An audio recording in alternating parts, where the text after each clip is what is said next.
Qu'est-ce que tu veux dans tes études? Il faut imaginer comment est-ce que tu seras lorsque tu vas atteindre l'objectif que tu veux atteindre. Comment est-ce que tu te sentiras lorsque tu auras le but que tu vas atteindre? Comment est-ce que tu pourras être à la hauteur des besoins de ce que tu veux?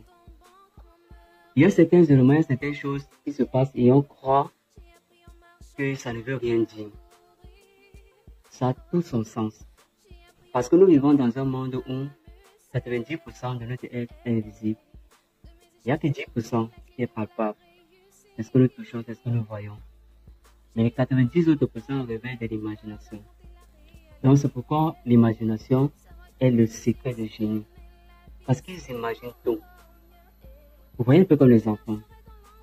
Je vais faire semblant d'être un poète qui commence à lire des textes. Il s'imagine en tant que grand poète. Quand on est tout jeune, on a tellement de grands rêves. Rien n'est impossible pour nous. Parce que nous vivons avec cette imagination. On croit qu'on peut y arriver. On n'a pas de frein. Et en ce moment, le subconscient est encore au-dessus du conscient. Mais en grandissant, le conscient prend le dessus sur le subconscient. Et on commence à se voir comme des personnes inférieures. On commence à croire qu'on ne peut pas accomplir de grandes choses. Même si nous sommes en classe, ce que tout le monde trouve facile, nous on va trouver de la peine à traiter. On aura de la peine. Mais lorsque l'imagination entre en jeu, lorsqu'on se découvre, lorsqu'on dit ok, voilà ce que je veux accomplir, voilà ce que je veux. Je m'imagine en train de jubiler après la proclamation des résultats. Je m'imagine en train de lire mon nom sur le babillard.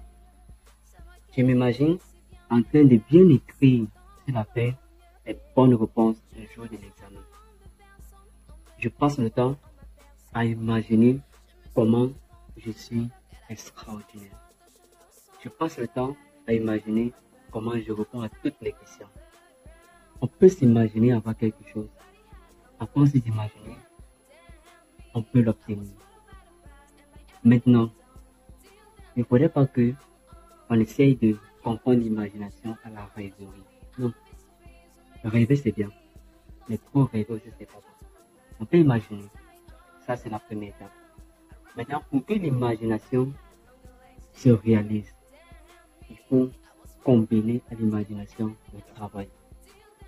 Parce que si nous ne travaillons pas, on ne peut pas voir ce qu'on a imaginé. Là, c'est un rêveur passif. Le rêveur passif imagine et croise les bras. Par contre, le rêveur actif, c'est celui-là qui imagine comment il sera lorsqu'il va obtenir tel résultat. Mais maintenant, de l'autre côté, il s'assoit et il travaille dans le même but d'obtenir ce résultat. L'imagination d'une part, le travail d'autre part, les deux combinés, on a un résultat incroyable.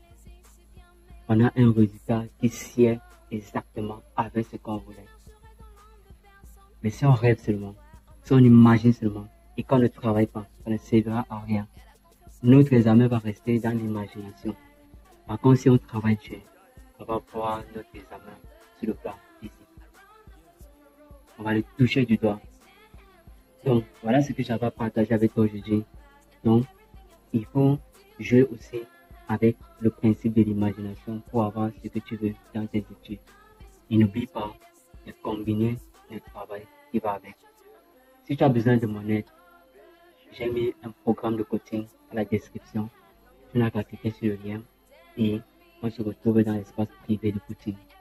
Si tu as besoin de mon livre académique, il y a aussi le lien dans la description. Tu n'as qu'à télécharger et tu lis. Et surtout, fais des exercices pratiques qui sont à l'intérieur.